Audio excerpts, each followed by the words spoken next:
Hello, you are very welcome to the channel. Today we are going to talk about wills in Brazil and why they matter far more than most foreigners expect.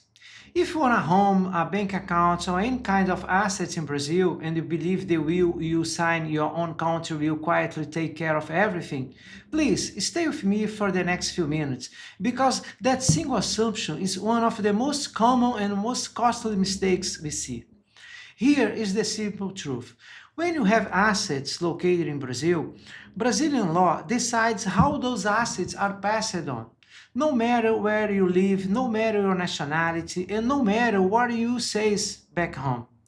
Brazilian succession law works very differently from what people from the United States, the United Kingdom, or most of European countries use it to.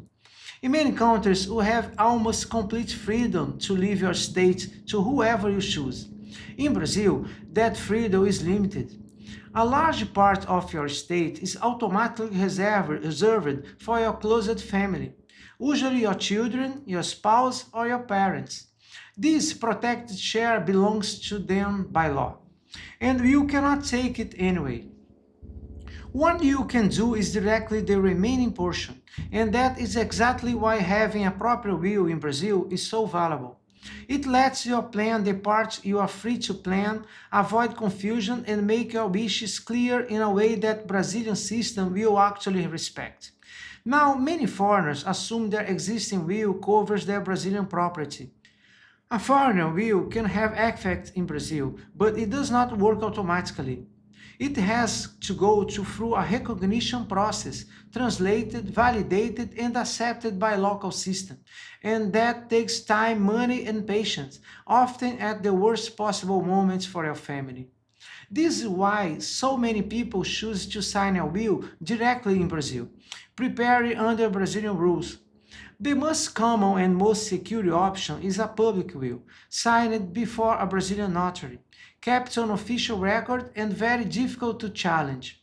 It gives your family a clear local document instead of a foreign paper that first has to be fought through the courts. Let me walk you through the biggest mistake foreigners make, because avoiding them is half the battle. The first mistake is assuming one will is enough for the whole world.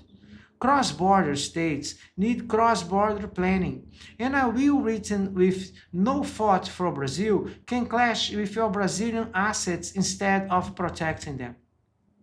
The second mistake is ignoring the reserved family share. People plan their states the way they would at home, only to discover that Brazilian law overrides those choices, and their careful plan simply does not hold. The third mistake is having no will at all the Brazilian assets. When that happens, the law decides everything for you, in a fixed order, with no room for your personal wishes. The fourth mistake is trying to solve it informally, by quietly putting a property in someone else's name or promising assets through a simple message or letter. In Brazil, that kind of informal arrangement usually creates more problems than it solves, and can be attacked later by other heirs. And the fifth mistake is not appointing anyone to actually handle the process in Brazil, leaving grieving relatives to navigate a foreign legal system in a language they do not speak.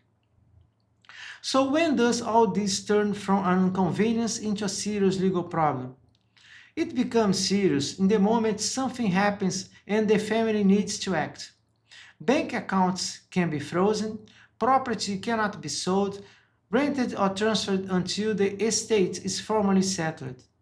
Heirs can find themselves unable to touch assets that are legal theirs, sometimes for a very long time. If the heirs disagree or if a foreign will has to be recognized first, the process can stretch and grow expensive. And to that, the inheritance tax that applies in Brazil, which generally must be handled before the assets are released, and a family can find itself paying and waiting at the same time. What could have been a smoother transfer becomes a slow, stressful, and costly ordeal, all because the planning was never adapted to Brazil. The good news is that all of this is avoidable.